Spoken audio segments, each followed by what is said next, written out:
Good afternoon. I'd like to call to order the Oklahoma City School Bond Advisory Board. Second item on the agenda is to approve the minutes of the June 4th, 2019 School Bond Advisory Board meeting. Could I get a motion? Can I get a second? Please vote. Everybody could vote. I think some of you are... Tim, Justin. You got it? All right. Here we go. Now we're rocking and rolling. Here we go. Item number 3, receive ISD number 89, the 2007-2016 school bond issue financial information. I got a motion to receive that. So move. A second? Second. We'll vote. Motion passes. Item number 4 is to recommend ISD 89 approval of the final plans and specifications for project SB 16-006, which includes the athletic fields at John Marshall, Northwest Classen, Southeast, Star Spencer, and U.S. Grant High Schools. And I believe we have a presentation from Marshall Stockdale with Fields and Futures. Welcome, Good afternoon. Marshall. Thanks for letting me be here. I'm here today. Again, my name is Marshall Stockdale, the Deputy Director of Fields and Futures. Been with Tim's team here really since the beginning, since 2013. I'm here today representing our new best friend, Todd Dilbeck, the District Athletic Director of Oklahoma City Public Schools. He cannot be here today due to a medical rehab appointment. There are elements in today's projects that I believe you all are familiar with regarding a previous desired improvement at U.S. Grant Southeast with their respective artificial turf football fields and tracks that were attempted to be advertised this year. This year it's a little bit different coming towards you. There is not a field component, as that has already been advertised and awarded through the district. So today we are strictly talking primarily about tracks today. There's a lot of excitement behind this proposed package due to helping create more equity in how students in the district are accessing opportunities to participate in running sports. Today you will see an overview primarily presented by Heath Tate, the principal architect at MA+, about 4 high schools that really get the district extremely close to providing equity across the district. I also know that the district is also planning to bring forward a package here soon that discusses some improvements at the new Classen SAS High School. And with that track that will be presented, the district will be done with providing competitive tracks at each high school. I also just want to share some excitement privately within Fields and Futures that within our Pathway to Greatness projects this summer, we are also going to build 3 asphalt walking tracks for the middle school. So running sports are doing extremely well in the district. You might be asking, why is a representative from Fields and Futures here and why are they speaking? This is one of the many roles that we enjoy playing within the district and also stewarding not only our donors' capital, but also in a way taxpayers' capital. To help assist the district and Dr. Sean McDaniel in the pace in which they need to make the improvements getting ready for this next school year. Tim McLaughlin, our board, our organization has offered help. We have many great partners like MA+, a long list including Olson Engineering, that have said we want to help. So many of the professional fees and professional partners that we've aligned with have given us their fees at a great discount, and it's provided an invaluable asset for the district and how they can be more effective in planning and ultimately getting deliverables to organizations like this to get them advertised. Very quickly, today we will again just talk a little bit about the team that's made this happen, share some exciting news about the 3rd year of the Simon Greiner program that is going to bring a programmatic element to these eventual improvements, discuss, and then at that point Heath Tate will take over and discuss a little bit of the project overview, look at some before image, discuss the specifications at each respective campus, and then also share estimated costs and timelines. As I said, it was a wonderful team that we put together. This is a team that's really been actively working for 3 consecutive years on various projects within the district. MA+ was our lead architect. Olson provided all of the survey aspects of this. Much of the improvements discussed today also involve a drainage component. So there's been a lot of great detail work involved in all of these. It's also been a lot of fun to get to meet the city. Jason Fugate, Robert Drum, David Todd, they've all been a joy to work with and have interacted really well with the professional team. And I also need to call out our friend Gary Jewell. All throughout this process, their team has been vital, previously in providing support to Keith Sinor, but now also to Todd Dilbeck. There's a huge team behind them all the way from Scott Randall down to Gary, to Marty, people in their purchasing team, so I want to thank them as well. As I stated with the Simon Griner program, this is the third year we're starting, alongside new tracks, or alongside new cleats, T-shirts. They're also bringing community back into the schools, allowing each school to kind of build their own unique organic culture. So beyond shoes, T-shirts, we also provide access to community runs, such as the Red Bud, the Gutsy, the Memorial Marathon. We're also providing programming during the fall and spring breaks to help kids during a period where normally we find them to be very transient. And we've seen some amazing results, including increased participation, team retention. Teams are now competing throughout a winter indoor season. Many kids are finding expanded opportunities to go to college. Most of our student athletes meet the criteria for Oklahoma's Promise. So they really have a lot of unique opportunities when they start looking at, is there a place for me in college? And more importantly, we're finding our schools generally to be more inclusive. We're finding that many students that run play multiple sports, so it's wonderful to see them build those relationships. Following, hopeful that this package is approved, as these tracks are built, this Army, this community is going to be behind these kids. We can't wait to see them do great things. Keith?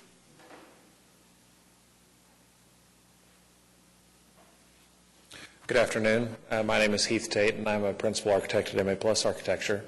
Marshall's already talked quite a bit about how we work with them and come together, so I'm going to spend just a little bit of time talking about the projects themselves and what you got in front of you and what the goal is with this package that we are putting together and getting ready to put out on the street.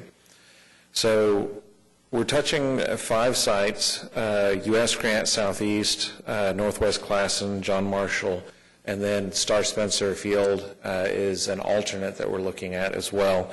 At U.S. Grant, we're primarily looking at 6-lane running track. All of these sites, and the screen that you're looking at now, I'm assuming you've all got that in front of you, all of these sites have running lane track components. Now, they're very similar in approach that we're looking at 6 lanes at these sites. These are not to be competitive sites. They're training practice sites for each of the schools in question. With that, we're going, in most cases, from gravel sites to asphalt with a track surface coating on top of it, which means we have to add drainage to each condition to handle stormwater runoff. And then we're tying that into the existing stormwater runoff at each site. I'm saying that kind of as a general overview. That way I don't have to talk about it with each one. And I know your time is valuable here today, so we can go through this a little quicker. Also, at Southeast High School, there's an existing tennis court, existing concrete slab that's in pretty good condition, and our intent is basically to come in and recode it, rehab it essentially, and get it ready, playable, and ready to go again. So starting with U.S. Grant, going to the next slide, U.S. Grant and Southeast High Schools are unique in this package, because as Marshall alluded to, we've already turned loose work to have the earthwork regrading, field prep done for a football soccer field, but we didn't include the running tracks at the time for that work because it was possible to get the earthwork going first before starting on the track conditions. So at U.S. Grant, this package will come in and basically finish the work that the previous packages started. We're going to tear out the track, which is currently an asphalt track. We're going to tear it out along with all the fencing, come back. The base will already have been prepped for this next group. They'll come in, lay the asphalt down, come in with the track coating on top of it, and then finish that out. There is additional drainage that will follow the track around the perimeter that will also be done in this package. With Southeast, going on to the next one, same condition. The earthwork is already underway. They're prepping both the field and the track area. This package that you see in front of you will finish the track out. It will come in with the necessary underground drainage, the base, asphalt, top coating for the track, and finished it out here. These sites, we were able to do that because there was not a significant amount of grading. I mean, there obviously is some, but there wasn't a great deal of grading that needed to be done, as we're going to see in one other case. So we were able to turn these loose and get those projects going fairly quick. It should be noted that with those two, our concern is schedule. The contractor that's currently working on those sites is planning to wrap up at the end of September, and this, if we do, if it's approved, this would move forward and basically tag on right at the end of that, allowing the contractor to come in and pick up right where the previous contractor left off without any delay. So moving to Northwest Classen, this has a gravel running track, which is a little bit of an old school method for running tracks. What we're doing here is we are regrading the field to minimal regrading around the perimeter to tie into the new track surface, and again, drainage, irrigation, all of that, not irrigation. At John Marshall High School, this is a recoating only. The track surface overall is in good condition, but it just needs some maintenance. So our approach here is basically going to be to recoat it and give it new life. Then at Star Spencer High School, and the reason this one was made an alternate is because the amount of grading that's necessary. From the east side to the west side, we have about a 3-foot change in elevation. It's higher on the west side. Our elevation on the east side is held down by the field house that's there. We've got a concrete pad. When that was built just a couple of years ago, that we have to tie into and maintain elevation. That sets our track elevation, so we've got to cut it down. Honestly, 3 foot doesn't seem like a lot when you're standing there looking across the field, but when you're looking at a training for track, it is significant. So as we go west, we're having to regrade and change the slope on the west side of this track. That actually increases the amount of drainage that we've got to handle, run off the site, collect entrenched drains, area drains, and then direct to the northeast side of the site. The packages that we've put together, I'm not going to spend a lot of time on these. I've already essentially talked about what we're doing. I do want to talk about what the final outcome is with all of the work that's going on. When we're done, this will have new sod, new field, new irrigation systems, a new track, and new drainage. It'll essentially look like a brand new running track field for a high school. Same way with Southeast. We are going to have brand new field, irrigation, drainage, track. Here, I also want to point out we are recoating the tennis courts. You can see that in this location where the tennis courts are. This will finish out this athletic complex. Fields and Futures has previously already revitalized the baseball and softball fields. This will be kind of the final component here at Southeast High School. Northwest Classen, again, the same. This is one image of one of our documents that we're sending out that basically identifies the amount of work happening, like I've described before, new sod, new irrigation, track, drainage. And then Star Spencer High School, the same. New track, new field, irrigation, everything that we're done. It'll look like a brand new site. So that brings us pretty much to the end of the work. Now getting into expected costs. These costs were put together based on what we've been seeing over the past 1.5 to 2 years of construction costs. So U.S. grant, we expect that work to come in around $560,000. Southeast High School, we're budgeting $580 for the field and track, $35 for the recoating of the tennis courts. Northwest Classen, $770. That's again, because we're combining a lot of the grading that has already been done at U.S. Grant and Southeast. That's why you're seeing a price jump, because we do have grading that has to happen there as well. Minimal though it is, it's still an additional cost. John Marshall, that's the cost for recoating, or the expected cost for recoating. Star Spencer High School, the running track is $550. That falls pretty close in line with what we've been seeing before. And then because of this significant amount of regrading and new irrigation that has to be done, $385 for that work, bringing the total for our alternate we expect to be around $935. That brings everything to a grand total of $3 million, just a little over. So that's kind of where we expect it to be. Now let's talk about project start dates. U.S. Grant Southeast, we're targeting November, earlier if we can get it going. Was just talking with Jason, and maybe we can, I don't want to put you on the spot, Jason, but maybe we can. Is that what we were talking about? Okay. So the Northwest Classen, John Marshall, and Star Spencer would be spring start dates. And the idea there is that we're letting them use the sites through this season, and then we'll start basically at the end of the school year next year. That way we're not taking that away from them while school is in session. And then with all of these, completion wrap up somewhere in July.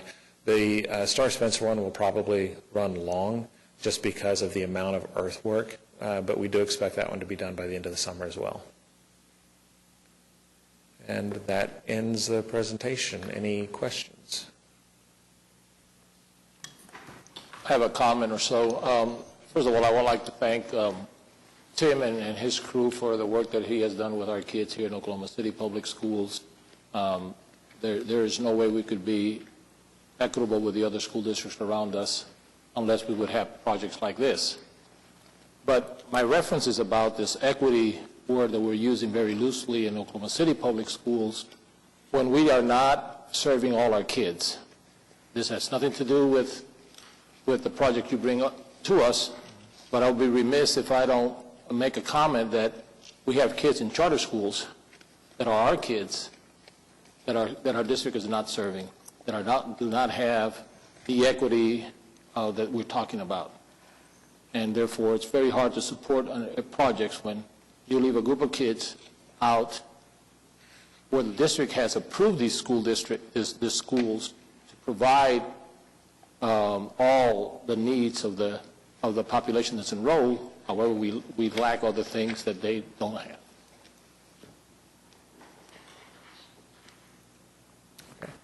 I just have one quick question. On the U.S. grant project, if that's starting in November, I'm track and field's a spring sport, yes? So will they be able to use that facility in the spring, or how will that work? Currently, we'll have to revisit that with the athletic director. The previous athletic director had plans for where those kids could practice and train through the spring. And I believe that is still the case. They have an alternate site where training and practice can take place. Okay. All right. I just have a concern. Sometimes those kids don't have a lot of transportation issues, and as long as the district's providing transportation to those alternative sites, this looks great to me. Thank you. Thank you. Any other questions? All right. Do we need a vote on this? Yes. Okay. So if I could get a motion to recommend and approve the final plans and specifications for project SB 16-006. Second. We'll vote. Motion passes. Raul, you know you're not voting? Okay. Item number 5 is the consent docket. We have 4 items on there totaling $522,112.84. And unless there is something an item that somebody wants to pull out to discuss, I would recognize a motion to approve the consent docket. Motion. Second. We'll vote. Motion passes. Item number 6 is the ratification docket, and there are several items on there, items A through BB, totaling $1,758,841.54. Unless somebody wants to discuss an individual item, I'd recognize a motion to approve the ratification docket. Have a motion. Do I have a second? Second. We'll vote. Passes. Next item on the agenda is any comments by the board, staff, or concerned citizens. All right. Seeing none, then we are adjourned. Thank you all.